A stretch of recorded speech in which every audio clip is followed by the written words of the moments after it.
Oh man, what have I got myself into? Burning Ground, tier 15 map with 1 life and 0 energy shield with no life flask. I gotta tiptoe. Oh my god. I really gotta tiptoe my way through here. Where do I go? Maybe I go back this way. Oh, if I pull this off, it's gonna be so epic. Oh my god. No. Oh. Oh, I got some energy shield. Look. I got energy shield. Huh. Still can't step on burning ground. Oh, wow, I got a lot of energy shield. What's going on? Are we ramping? Are we ramping? Wow, look at that. That's like the best recovery I've ever seen.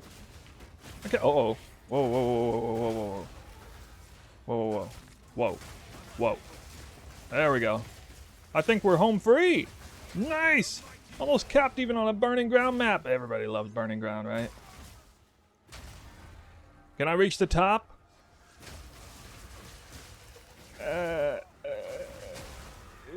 Oh, we did it. We did it. Okay. We reached the top, guys. We made it all the way. Wait, how do I have more energy shield? I have even more? What's going on? How do I have more than max? Oh my god. It's still rampant. What is going on? Why is my energy shield just flying? Wait. I just flickered and got like 2,000 energy shield. What the heck? What? 7,000? 7,000? 8,000? 9,000? Almost 9,000? How in the world? What's going on? Get back here. Where's my energy shield going? It's to the moon. I'm not even doing anything. I'm just playing. I'm not using meditate. I'm not leeching anything. What's going on? Where's it coming from?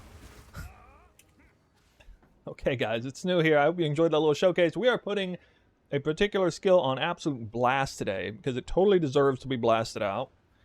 Not out of existence, but I'm going to say a few things on this at the end. But for now, I'm going to talk it up like the skill it is. We're talking about Grim Feast. I'm scrolling over it. For the low price of 30 spirit, you too can have infinite amount of energy shield recovery and twice as much effective health if you're at least doing some sort of ES build, especially a Chaos Inoculation build. So if you weren't thinking about doing Chaos Inoculation before, you probably are now. When you got to see the sudden immense amount of recovery I was able to achieve, there basically rivaled that of flask spamming my life flask for a life build. This is just level 19, by the way. 227 energy shield recovered. 50% of the time you kill. How many monsters do you kill in a map? How many monsters do you kill in a breach? You want to take a guess what this looks like in a breach? It looks like thousands of energy shield per second. Is what this looks like, at least for a Flicker Strike monk, when you're at your most vulnerable, which is why I have completely revitalized the build that I'm running. I've, for the first time, really taken a hard look at things and been willing to sacrifice immense amount of effective health to get more, oh, I don't know, damage, rarity. My stat allocation just got a whole lot smoother. I mean, my gosh, guys, if you didn't already know this, the monk, you know, these numbers used to say 90 and 80 up here, okay? They don't now, but the monk already gets tons of evasion, Invoker monk that is, tons of evasion, tons of armor, and tons of energy shield. And at one point, yeah, I had 90% evasion, 80% armor, and 10,000 energy shield. And I realized it's totally unnecessary. We don't need anything like that. I was doing like effectively tier 18 maps with 8 modded maps, and it was just almost couldn't die in any of those maps. I figured it would be nice if I could kill faster or get some rarity, which is the big one that people want to look at. So let's take a look at this skill a little deeper in the PoE2DB. Yeah, here it is. Grim Feast. Again, 30 spirit. Doesn't cost any mana. It's just passive. It's just passive, guys. I'm going to compare this with some other, I dare say, equivalent forms of recovery. I don't know, that the Invoker Monk can get, but definitely not the equivalent because I don't have to do anything. I mean, especially as Flicker Striking, just press a button and I'm automatically porting all over the place. Monsters are dying and I'm just getting this for free. But, you know, maybe if you were a range-based class, you would actually have to, you know, walk your way over to pick up this stuff. But if you have a bunch of AoE, who cares? You'll just get it passively anyway, just walking around the map. Here is the numbers. This thing, I don't know exactly what level this starts at. Okay, I guess it's level 4. I mean, I don't know if you're level, or, you know, level 4 gem prioritizing energy shield. in the campaign. But yeah, I would probably think about leveling with this, maybe. Goes all the way up to 95 at level 14, and then level 20 is 242, and level 30 is 1,000. What? 1,000 per globe. So anyone who's going crazy on plus levels, anyone who's doing minion stuff, you can revive minions and you can send them flaming into a boss. Stay in melee range, just keep getting this energy shield back and forth. It's not good for non-minion build because there's too much of an internal cooldown for that, and the price, you have to pay spirit for minions too. But oh my god, I just can't believe they made minions even better than they are. Okay, guys, you want to see how this compares to some of the other options that we have for energy shield recovery? Let's take a look at our old faithful Ghost Dance. When hit, you get 5% of your evasion. That's energy shield. Well, I mean, if you got 20,000 evasion, it is 1,000. But let's see, what is my number? I have 7,600. Well, okay, I mean, I guess I get like 400 energy shield every time I take a hit. So I got to take a hit to proc it, and then it has an internal cooldown, and then it also costs 30 spirit, and at least it can be used on bosses, I guess. So this is a better option for bosses. I mean, I guess it's like a 1-for-1 trade-off, but my god, it's so much weaker than what I just showed you in general. But it's okay. I'll show you something incredibly strong, okay? Get ready. We got here Meditate. All right, this is an ascendancy point, guys. This is an ascendancy point for the monk. Cost me 2 ascendancy points, grant skill, meditate, has an internal cooldown of 8.1 seconds, and it has to be cast and channeled. It can't move during it. So that's a heck of a stipulation. Well, it's okay. I can also take this all the way above. So, I mean, this better just go up in like a split second, right? I mean, okay, it's all right, but I couldn't move during that time. I have to wait to use it again. And if I'm trying to do this during a boss fight, I can't get hit.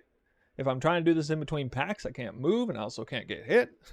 It's a far cry from any form of passive energy shield recovery. I will admit, though, that is a halfway decent recharge rate, but for the price of an ascendancy point, a massive cooldown, and can't do anything while it's going on, I'd say that is pretty pitiful compared to what we just witnessed.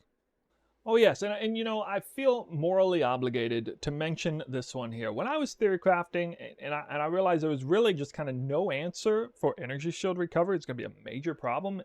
Some of you guys know in Path of Exile 1, it's kind of difficult to get. There are certain ways where you can get really solid energy shield recovery, but usually not till the end game, or there's some kind of major investment for it. Well, the Acolyte of Chayula, our brother in arms over here as an invoker, does get Mana Leech's instant for 2 ascendancy points, and then just for 2 more gets Mana Leech effects also recover energy shield, which would also be instant. So 4 ascendancy points actually get a reasonable amount of ES recovery. Again, can be used on bosses, but I don't know, any of you Chayula monks out there, I mean, there aren't very many of them, but any of you out there have been using this? Is this really as good as it sounds? Because I was genuinely curious to see how good this was. I mean, it costs 4 ascendancy points, at least 2, depending on how you look at it. I mean, you guys must be in shambles to see the amount of energy shield recovery literally anybody can get in maps. At least you got bosses. At least you got bosses, though, right? So I already teased it just a second ago. I'm able to completely change my build up. I'm going crit now, prematurely. I still don't even have crit on the weapon. I do have a very nice weapon, but I would really, really, really like to have crit on the weapon before I go crit.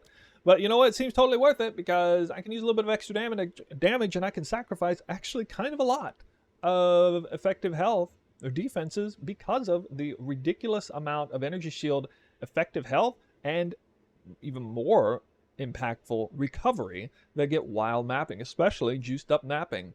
And, for a quick 30-second incentives for going energy shield, I mean, my gosh, guys, anybody who's already up in this part of the tree or even on the right-hand side of the tree, you're probably going to want to do this. You're going to want to get things like this. Look at this total package for the Invoker Monk. Okay, we get massive amount of energy shield and spirit for body armor. We can completely ignore spirit. Now, your body armor may not look like this, but at one time I had 1,500, then I had 1,800, then I had 2,200, and you know what? It just keeps going up and up and up, and you can just kind of just get stats for free. You don't even have to worry about it. You get free armor. You get free spirit.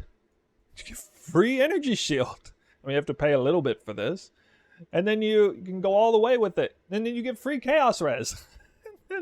And so in a world where it's kind of hard to get all the attributes and all the elemental resistances, and then trying to get like double rarity on a lot of pieces of gear, that's really freaking nice, guys. Really nice. Oh yeah, I almost forgot to mention, probably the most powerful notable in the whole build is this gain 100% of maximum energy shield additional freeze threshold. Okay, I don't even have to worry about getting frozen ever again, basically. And don't sleep on this one. This one's really, really good too. And then you might be worried about stuns, because you know there is stuns, right? Oh, well, all right, just for one single affix on a jewel, we can practically become stun immune, and you can get a couple more of these if you want. You can even anoint. There's a point down here you can anoint. I think it's right here if you really want. It's pretty cheap anoint. It's very easy. Very, very easy to make an energy shield based character work. You guys probably heard about this. Usually, energy shield takes a lot of investment, a big sacrifice. Can't get evasion and armor at the same time. Invoker Monk gets the total package. Again, you can have way more evasion than this. Again, I had 90%, 80% if I had Wind Dancer on, and I had 10,000 ES. So that is unlike any character I've ever experienced before. And I'm just scaling rarity. I mean, well over 100% rarity on this gear. It's just incredibly easy. And I'm going to give you my actual thoughts on this now that we're ending the video. You're probably going to get 2 good weeks of this because GGG is on break. I don't know what they're thinking on this kind of thing. It seemed obvious to me that we're never supposed to have this much ES recovery available. Again, lack of testing. This is early access. It's obviously still beta testing for the end game. You could have outfitted a single player tester with an end game setup and an end game juiced up breach, and we could have known this was outrageous. Just totally outrageous. I didn't show you a breach. Trust me, it's ridiculous.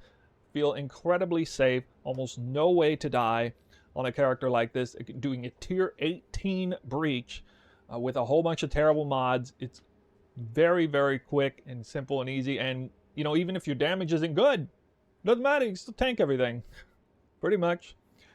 All right, guys, but yeah, I don't know what's going to happen in the future of this. Out of everything about this build, I've never really said this. I didn't think there's anything in particular that really ought to be nerfed or something that truly felt really overpowered.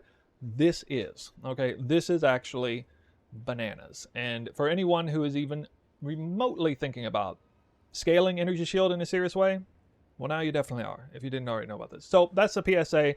Grim Feast. Get yourself one today with 30 Spirit. It's not that hard to fit into the build. It does cost a skill slot, I guess. Let me know what you think down below. Are you already using this one? If you're in the know and you're already using it, give it a shout out. Tell me how much you love Grim Feast, how much of enabling. Yeah, my God, it's new. I went from dying every other map to never dying again. You know, I can't wait to see those comments because I know they're going to exist in here. And to be completely honest with you, that was kind of me at one time. Not exactly, because I'd already figured some things out. But yeah, that's definitely the case for a lot of people. Grim Feast. Enough said.